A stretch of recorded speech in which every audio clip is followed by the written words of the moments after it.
Hi, and welcome to Candy Crafts. So recently, I was looking into, I finished my diamond painting, as you can see, and I was looking into how to get into a frame, and I couldn't, not do a lot of different things, and I bought this frame.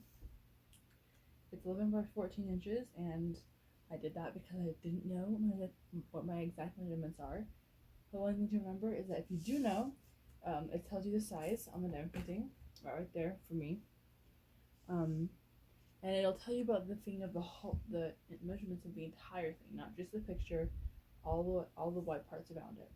So, 30 by 40 centimeters is about 10.5 by 14.5 inches. But so the first thing I'm going to do is I'm going to cut off all of the white parts.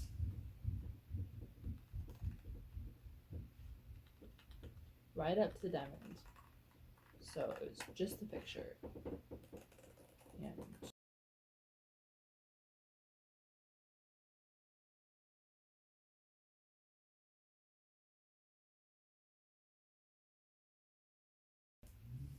so now it's done, I can just pull off this part and throw it away. So yeah, now we have the picture and the frame. I'm just gonna adjust that a little bit. Better than nothing. Okay, so now I'm going to take off this part of the frame. And I don't want to make a huge mess. I'm just doing that. And throw that away. I have the frame. And I'm going to open the frame, which I think is pretty self-explanatory when you're on frame. And then pull it out. And I have that.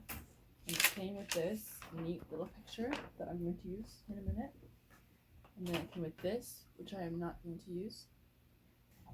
Now what I'm going to do is I'm going to, first of all, measure it to make sure that the one I tried yesterday isn't totally lying to me. So that's good. And this picture frame is going to cut off the first row of diamonds right here and up here, maybe the first 2 rows. But that's perfectly fine for the main picture. And so it matters, but not a whole lot. For this, we are going to, also, as you can see over here, it leaves some open spaces, and so you can just put it down, and then put this down. Then you're gonna have this weird brown thing, and it has these like dots, and that might not look great.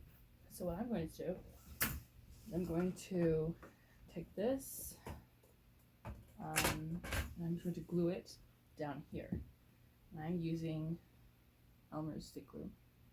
You can use whatever glue you feel comfortable with. I think this is good because it dries fast, doesn't make a huge mess, and I had it in the house, so it worked.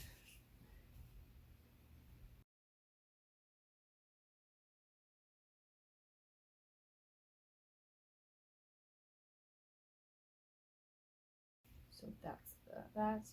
I'm not going to glue the other paper because I think that's a little bit of a waste of glue. And it doesn't matter what way you flip it. This could be upside down. It doesn't really matter, but as long as this side's facing out, because this side has some weird things on the edges, which again might look kind of weird. So just do that. Then kind of center it on the paper, and you can move it around. It's not automatically glued down, and then just kind of flatten it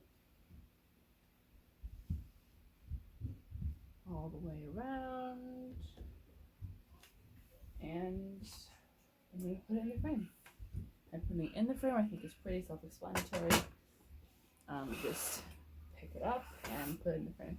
And I'm not sure if it's finished drying yet or not, but since we're just going to press it down, it's going to be able to dry right here. And I've also glued it so that it wouldn't wiggle around in the frame once I hung it up on a wall. An important thing to note while you're doing it is you want to make sure that the hooks are facing the right way with the picture, this is the top of the picture, and this is top of the frame. And this kind of frame can only be hung on a wall. It can't be, I mean, you could lean it against something, but it doesn't really do that. So if you wanted to have a frame that you wanted to have like stand up by itself, there's other frames like that, but you would have to make sure it is the right one. This is not that kind of frame. But as long as the dimensions are right, it doesn't really matter. And there we go. Voila. That is how you get your picture in a frame. Thank you for watching. Remember to like and subscribe to the video, and have a great day.